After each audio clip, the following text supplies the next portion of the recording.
My name's Anne Rosenthal. I'm from Baltimore in the U.S. I went to school at Wesleyan up in Connecticut, and I'm very, very excited to be here. I've been in Brussels for about a month. I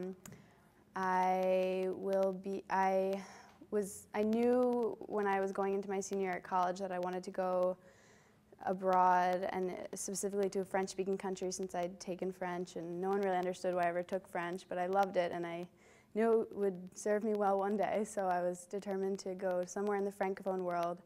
And I was interested, I majored in French and environmental studies, and I was interested in finding some way to combine those two, and the Fulbright seemed like maybe not the only, but the ideal way to do it. So I was very lucky to receive a grant.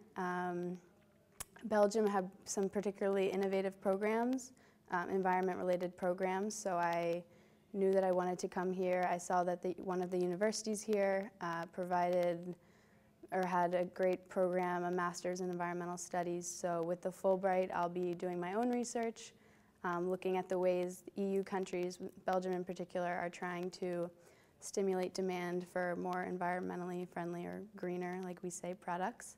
And at the same time, I'll be taking master's classes in environmental management.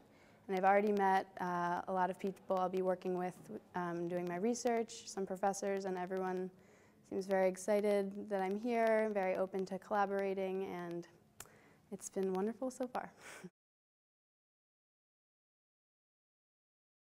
In the States,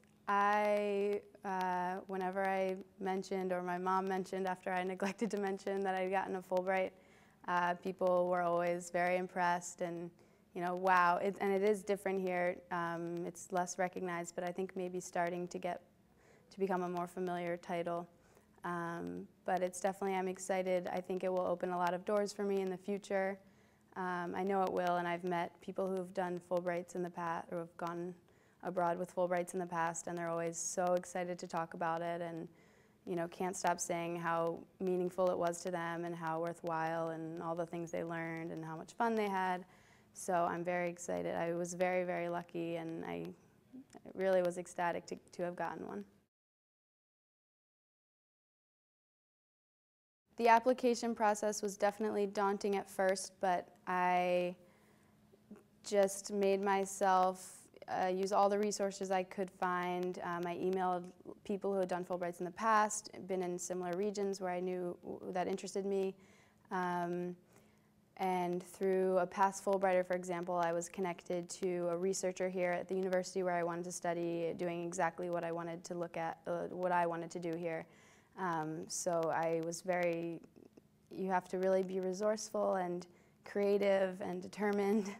But I think if you do that, and if you're driven, you know what you want to do, you can find people to help you. Don't be afraid to take shots in the dark when you send out emails or write letters. And yeah, be creative. Use people at your school, obviously, but start as early as you can because it's definitely a long process. I think I started planning, of course, in the summer, so by the time I got to school, I knew exactly whom I needed to ask certain questions and whom I needed to turn to for recommendations and things like that.